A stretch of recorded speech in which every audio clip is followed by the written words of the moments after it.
And we are live. Welcome everybody. This is Kubernetes open source SIG API Machinery bi-weekly meeting. Today we are in the middle of May. It's May 14th of 2025. And we are having a couple of interesting topics in our agenda. The first topic is, I don't know who put it there, but I can cover it unless somebody wants to cover it for me. Um, Sounds like we have a proposal for dates on 134. We are not even fully recovered from 133, and now we are already in a new release, which is exciting. Um, Release cycle starts next week. As this is the pull request is not merged yet, but I think likely it's going to stick. Important dates that we all care about. Enhancement freeze, feature freeze is going to be June 19th. And then the code freeze is going to be July 24th. Uh, I know this because I'm going to be in KubeCon Japan. This is the week of KubeCon Japan. Um, and it's also June and July, which is the summer in the Northern Hemisphere. So plan your vacations accordingly. We're trying to coordinate, at least internally in API Machinery, to make sure that we have not everybody's out for these critical dates. So we have some coverage. But I imagine this is uh, a topic across all the other SIGs and the project. Yeah. Okay. So that's about it. Any questions? Any other comments? Ben, I know you're always involved there. Don't have anything to add. Okay. Good. Thank you. Let's go to the second one. Ronald, do you want to take it over? Sure. So I think we were here a couple of weeks ago with the workgroup AI proposal. We got a lot of feedback. Thanks for your feedback. And I believe we have addressed all of it. So the main pushback was against committing to shipping an MCP server or any artifact before the work group is formed. So now we have rephrased the proposal where we are saying that the main goal of the work group is to provide a space for experimentation where we can quickly explore these ideas, have repos. So this repo, so we're working with CNCF to get an organization created. So it is not a Kubernetes organization. It's explicitly for experimentation in this space. And with that, we can quickly explore new ideas. And then if we find something that needs to be changed in core Kubernetes, we can make proposals to the SIGs via KEPs and existing process.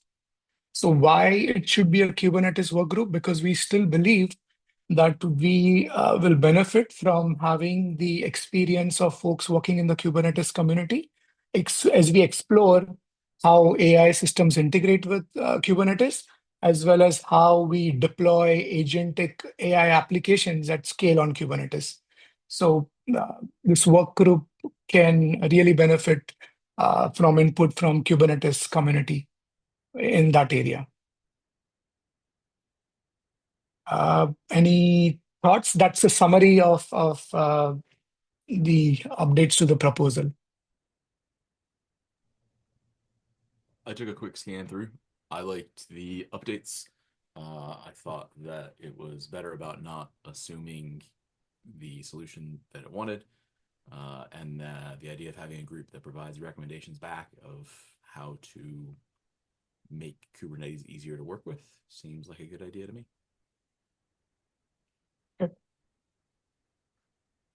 Awesome. So I think what we are looking for is like a +1 from the SIGs for the formation of the work group.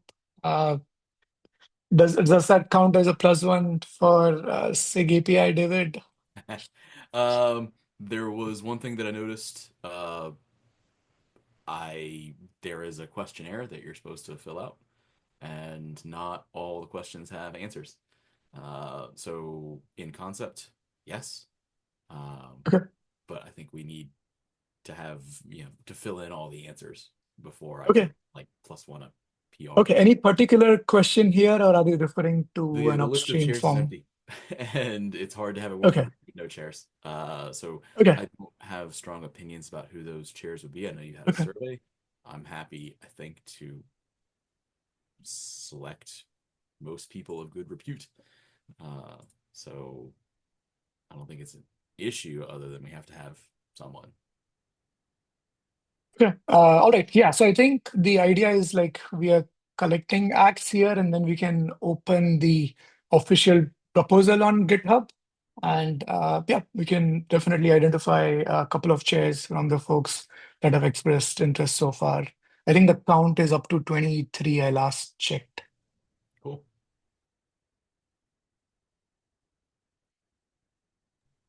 So a working group needs chairs, or we are using chairs as a loose term for, official leads of the working group? And the chairs will be responsible for organizing the work group activities, like ensuring meetings are held, recorded, and so on. And then we may also have leads, I guess, tech Yeah. leads, similar to SIGs. Yeah. Yeah, I don't have from top of my head. I don't remember exactly how is the hierarchy or the official roles in a working group versus SIG magic. So working groups have their own chairs who are responsible for organizing in a similar Ah, fashion how ASIG has chairs. The only difference is that there are usually no technical lead role for the work groups, so that's still on. I'll repeat the same question from earlier during the SIG CLI. I really appreciate the changes made to this document. But my main question is still around if we are thinking about a broad ecosystem, and especially in the light of this entirely new GitHub organization where the work will be gathered, why we're thinking about organizing Kubernetes work group rather than a broad work group under the CNCF umbrella. That could be easily the AI tag that exists, or I don't know, maybe a dedicated venue which will be specifically around that. So, Can I take a go, Myrtle? yeah, go ahead. I want to see if I understand it correctly because the way that I understand the goal here is that there is some engagement from the CNCF. It's going to be broad and primarily focused on the AI half of that integration. But I think there's a lot of value to be had in having a group of people who are familiar with that, associated that, working in that group, but also can come back to Kubernetes and help navigate us for where do you need to make changes, right? If you think about like navigating Cube, it's actually large enough that you have to like know what SIG do I want to go talk to make this change. And in many cases, there is also history where it's, well, why can't we just change this? And there will be good reasons, and this group could help us with that as well. And so, Murnal, from my perspective, I think that's what this is trying to describe. Yeah, I have that right. That was exactly. me. Yeah, yeah. Great. Yeah, exactly. And I mean, we need expertise from the Cube side. Like, we want to focus on the integrating with Kubernetes piece, right? Both in terms of interfacing with Kubernetes as well as like hosting those multi-agent applications. There are a lot of open questions that need to be explored. So we'll benefit from having SIG participation and expertise here as we navigate that as well as propose integrations back to core.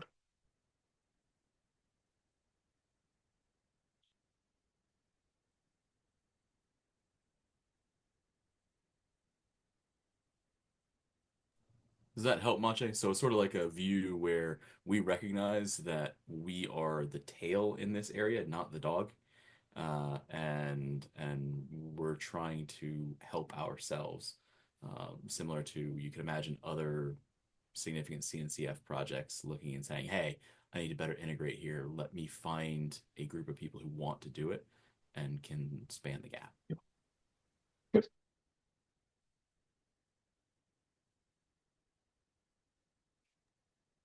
Okay, so what are in concrete the next steps for this? I guess, Federico, what I'm looking for is like maybe a rough +1 from each SIG, and then we'll just take it to the official proposal. Like API Machinery is a big one to get a +1 from. So if there is rough agreement, if David or Joe or one of the chairs can add a +1, we can get started to get more +1s and then create a formal proposal on GitHub. Because mainly, I think there's a lot of interest and we want to unblock this work group. The space is moving too fast and there is a lot of interest, so we can collaborate together. If you tell me where, I am happy to. Fede, if you'd like to wait for. Oh, Joe's here too. Yeah. I looked. I thought all Joe's comments were pretty well addressed. Yeah, we've been chatting offline. I really appreciate getting all those cleared out. So yeah, I don't have any. I'm not going to add any new ones, so it's going to be a +1 for me once the doc's out. Okay, so what I'll do, David, is I'll convert that list of SIGs into a table, and maybe y'all can add a +1 there if that works. And I'll just tag you and Joe there. Sounds good. All right. Thanks a lot, folks. Thanks for your feedback and looking forward to working together here. Very good. Okay, that is everything we had on the agenda. But Joe, I know there was a conversation that you wanted to bring some working group topic, not this another working group, maybe for declarative validation. If you are not ready, we can leave it for next time. Yeah, I was going to plan on talking to a couple people first, but declarative validation is starting to mature as a project. So just kind of, I think for this group, we want to make that more community centered as a project. It's been mostly Googlers and David Eads and I'm trying to think of anybody else non-Googler working on it.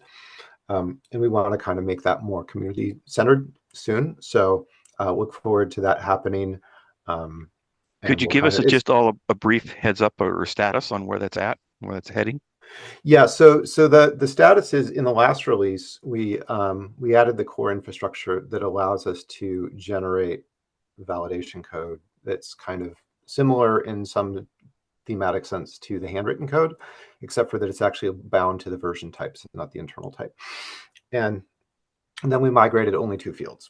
And we did that intentionally. We didn't want to migrate a lot of fields, but we get all the test infrastructure, everything in place, so you can clearly write tests for this. In this release, what we're doing is we're expanding our support into sub-resources, cross-field validation, and ratcheting, which are some of the biggest, most challenging things. As those come into place, if it goes well, and I really hope it does, then we're starting to get set up to carefully start expanding the amount of fields that we're migrating. So it's not going to be like we're going to open the floodgates. It's going to be more like we're going to incrementally start strategically finding more and more places where we can do it. And we're going to want people in the community working very closely with us. We're going to work very closely with API reviewers and things like that. But as that transitions, we want more people involved in how the tags should look, how they should work, and helping us with the migration, taking opinions on how those migrations should happen. Did that answer the question? Yes, thank you. Great. Very good. And sorry to put you in the spotlight, but yeah, I thought was even if brief, a good mention for today. Okay. We are done with the agenda. Anything else anybody wants to add? We have a lot of participation today, but not a lot of topics. Maybe it's a good problem. Great. Just a reminder, everyone, that the KEP freeze is coming fast. And if there's things that we need to be reviewing, please get them out as quick as you can. Let reviewers know. Ping people on Slack individually if you can to help identify those reviewers. It really helps. Thanks. Yeah, we briefly mentioned that at the beginning. It's also June, which is summer in the Northern Hemisphere, so a lot of people is out. We're going to have, I think, a little bit more limited bandwidth. So yes, +1 to what Joe just said. Okay, sounds good. Well, wait, I do have a question. Yes. So I am looking at making some changes to API priority and fairness, and I want to do testing. And so my question is, how to do good testing. There are a few tests that run automatically. And there's not a lot more tests that are available. Um, in fact, the most interesting testing I've been getting is from Eric Lin. When he has time, he runs some very stressful tests. In Google, they size the capacity of the API servers in proportion to the size of the cluster. So, and he can make very low capacity API servers. So that makes for stressful tests of API priority and fairness, which is what we want in order to, we want to stress it in order to test it. My question is, besides relying on Eric and whenever he can get around to doing something, is there any other way I can do stressful tests?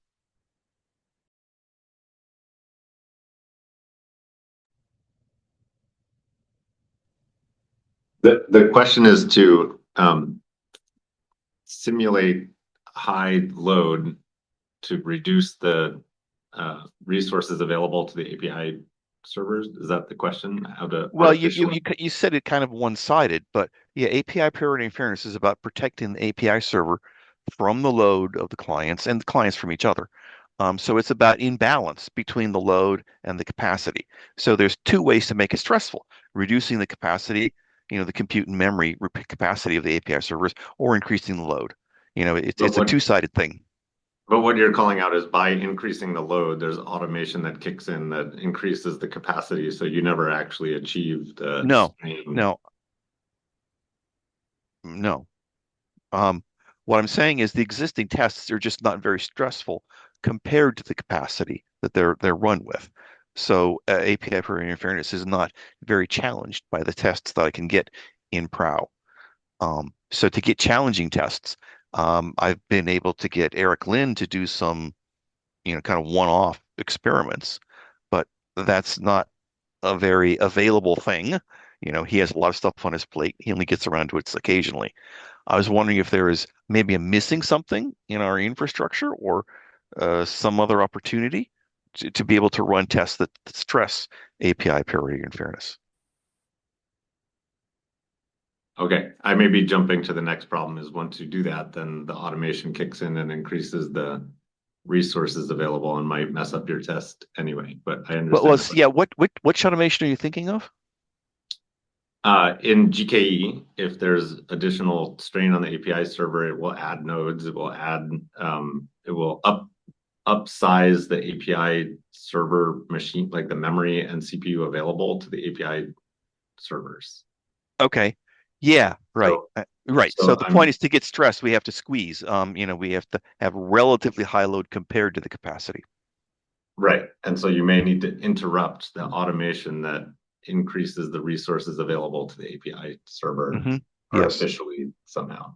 I Yes. don't know if we have that, but we can We, look into it. Maybe Joe. Ben has a hand. so Oh, we don't test Kubernetes with GKE in open source. So if we're testing in the open source CI, you can use like kubeup.sh, those CI jobs, and you can say this is the machine types that I want. I don't remember the exact environment variables, but if you look through the CI jobs or you look through the cluster/scripts, you can specify the machine shape for the control plane and for the worker nodes. We could also do something like running API server integration style. And when we're doing that, we can constrain the size of the container that it's running in. So like So we I'm can not set quite hard sure. CPU limits. This sounds interesting. I'm afraid I'm not sure I fully understand what you're referring to. What I know how to do is give a prow command that says /test and then the name of some test. But you seem to be talking about something that's more parametric. You so so you so we can add new jobs that you can trigger. So if we need something specific for like API priority and fairness related PRs where we want to manually run some additional tests, we can add another job, and that job can be configured to have an API server with that's like under provisioned or whatever you want. I see. Okay. Um, could I, in fact, in a PR, add that job and just get that test run in that PR? No, for security reasons, to add a CI job, you have to go PR test infra. We don't Okay. read them direct from the repo. All right. Thank you. All right. So yes, I'll follow up with that offline. Thank you. That functionality exists, but we don't have it turned on in Kubernetes because we centrally enforce a bunch of policies on them. So No, that makes sense. Yeah. Okay. Thank you for the lead. Okay. Ben, I don't know if you're being modest, but we can also bring up kind, right? Which is perhaps a little easier than kops for this particular purpose, right? And that is, it's not going to be very scalable. It's certainly not going to auto scale. So, but that might be appropriate for the current. Yeah, I mean, the way Eric makes stressful tests is he has a lot of nodes and low capacity API servers, and kind is not so good for a lot of nodes. there's some other options you can do for that. Like if you don't need realistic nodes, you can use kwalk with kind or something like that. We should probably follow up in the SIG testing channel. I think there's some other folks there that can chime in on this. All right, I'll raise it there. Thank you. Very good. Sounds like we got some guidance. Okay, anything else? This is unusual opening the agenda, but you don't have to make up a topic if we can all go back to our works. Okay, sounds good. So thank you everybody for the participation and coming today. Hope to see you soon and have a wonderful Wednesday. Thank you. See you. Bye.